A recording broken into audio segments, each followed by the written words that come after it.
guys, good morning. So today we'll have some coffee and it's already 11:52. Kakagising ko lang. And then I took sa Shrimpy. Mag-ano ako, magsisinigang. Sinigang na shrimp. Yan yung uulamin ko for lunch. Ano ko siya, nilabas ko na siya sa sa freezer para mamaya maano ko na siya, maluto.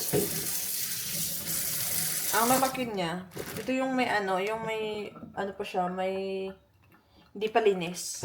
Kasi yung most of their shrimp here, linis na talaga kapag pupunta sa mga store. Pero yan sa Costco namin binili. Parang isang, siya, madami yan.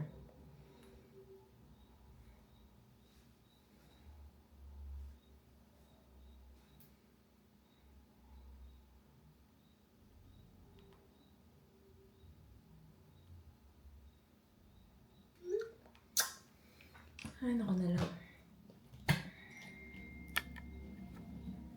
Timpla na ako na. May in-order ako and it's coming today. Excited ako.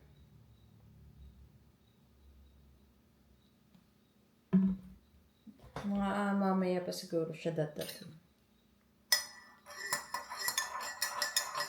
Coffee.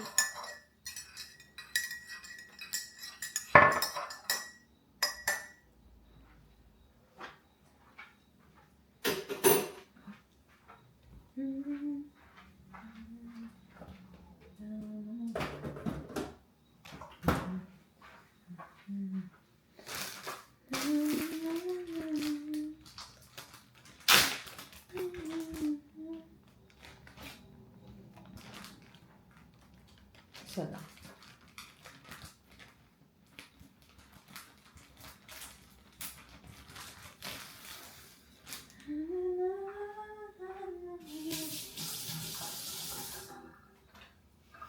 And we already ordered costume sa aming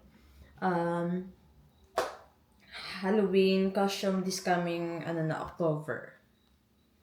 Kailan nga yung Halloween nila? October 28. I don't know kung kailan. Yung trick or treats nila.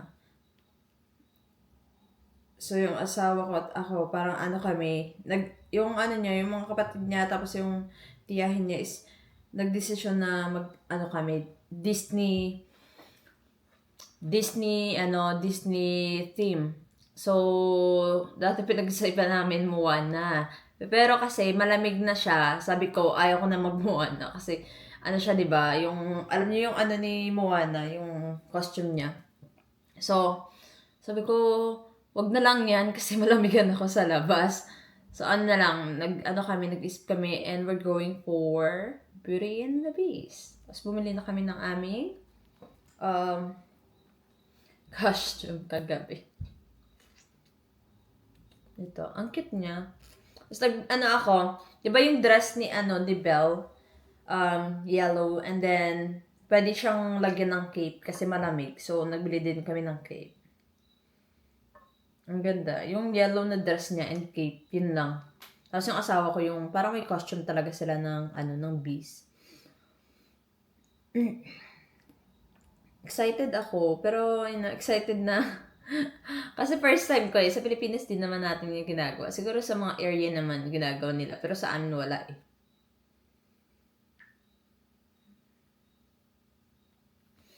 Kape tayo. Kape lang muna ako.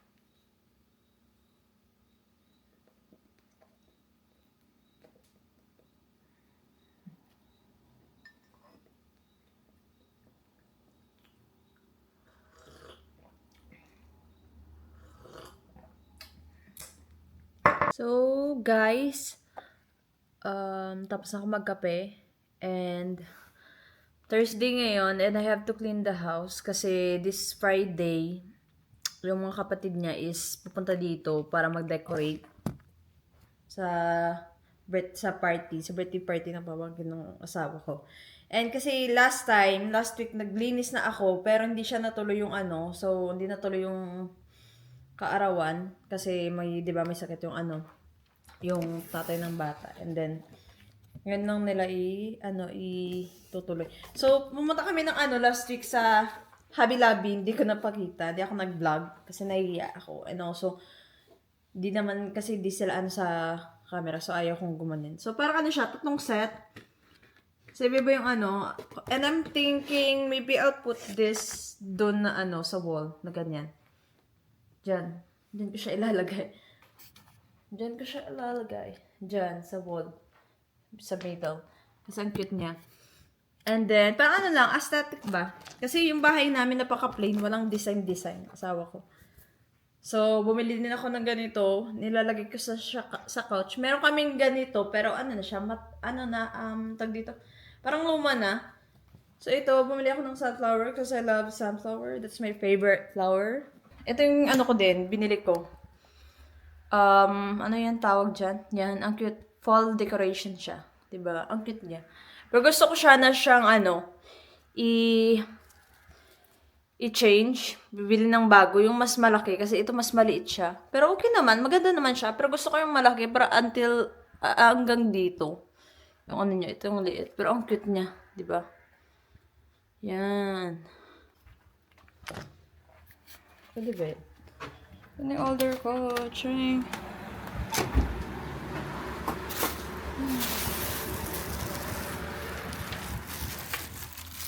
Excited yan! Ano pa siya? Nagano siya sa driveway. Ano siya, parang Pilipino ata. I don't know kung Pilipino yun. Hindi ko na ito,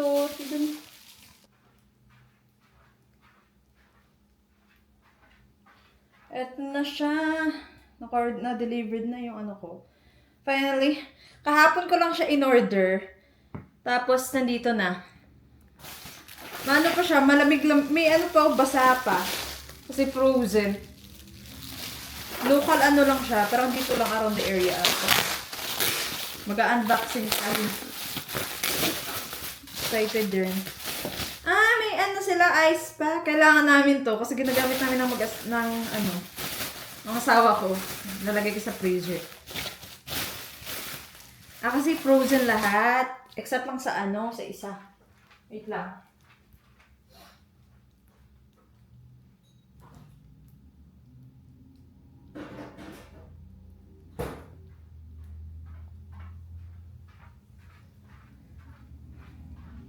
So, ito yung binili ko. Sa siya, sa Filipino store. Yung hindi ko makita sa mga Asian store dito is, dito ko siya nakita.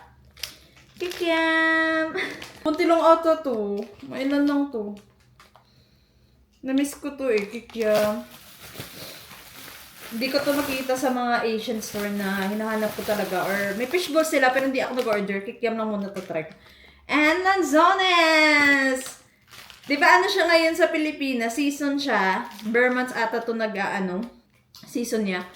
And na-miss ko to, sabi ko sa asawa ko, gusto kong bumili. Gusto niya sana bibili ako ng mangga or yung Indian mango. Sabi ko ayaw ko, ito lang muna. Kasi, syempre, iniisip ko din ang mahal. Tapos may shipping fee pa.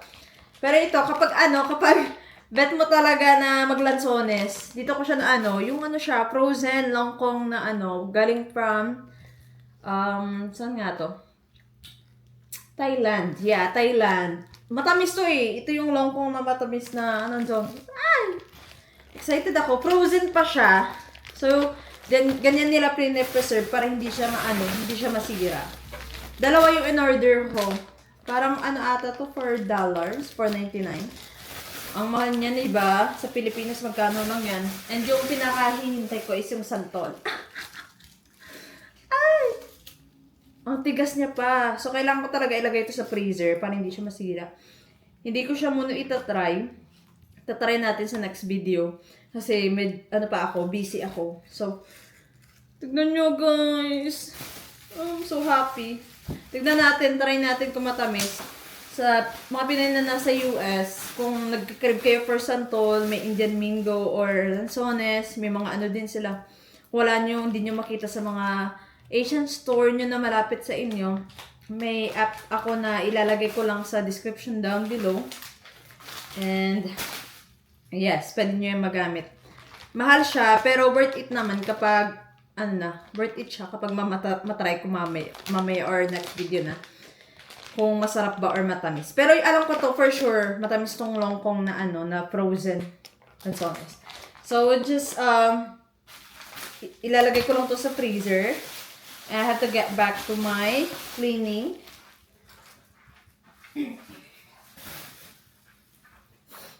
So, let's go.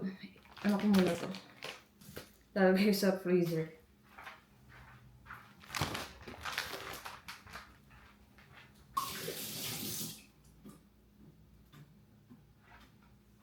Ang saya ko kasi nakabili ako ng lansones. I never expected na may meron sila dito. Pero hindi siya fresh. Alam niyo yun. Yung hindi sa galing sa market. Pero okay na yun. Basta importante matamis and masarap. Yan na yung pinaka-importante. So, kung sino yung gustong malaman kung saan ko siya in order, ilalagay ko yung link sa description below. So, para makaano din kayo. Gusto nyo. Di ba? Nahanap ko lang to through friends din. And ito yung in-order ko.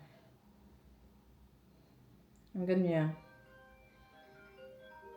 Ito. Hindi pa siya man. So, yun. Yun yung ano ko. Yan. Diba? Tapos, ang bilis. Kasi local lang naman siya. Pero kapag international, ang matagal. Isang araw lang. Kagabi ko lang siya in-order. So, maglinis muna ako, guys. Back to linis-linis. Alam mo naman tayo mga Pinoy, di ba? Ano talaga tayo when it comes sa linis?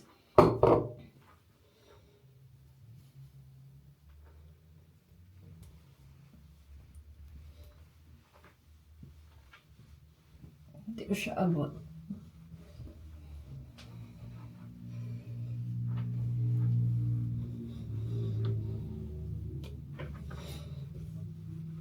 Pati yung alam nyo, last week pati yung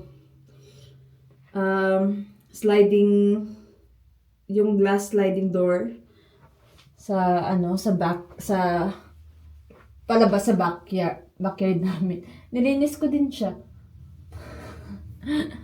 Ay, naku na no. So, yung yung biyanan ko, mga biyanan ko, di na dito makakapunta kasi yung nila, hindi sila pwede. So, dapat last week. Pero kasi, di ba, nagkasakit. So, yung mga kapatid niya lang, yung mga kaibigan ng bata. Tapos yung mga mga pamilya na nandito malapit. Kasi yung dalawa kong yung biyanan ko, yung babae at lalaki, malayo sila dito. So, kailangan pa talaga nila mag-drive papunta dito.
So, hindi ko na pinakita yung buong paglilinis ko. Yung last ko na lang nalilinisin is dito yung ano namin, yung sa kitchen.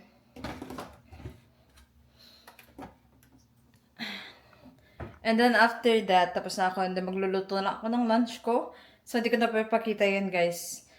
So, I'll see you guys on my next video, and I hope you subscribe to our YouTube channel, like and share, and don't forget to click the notification below so you will be updated for our next vlog. Thank you guys for watching, and have a nice day.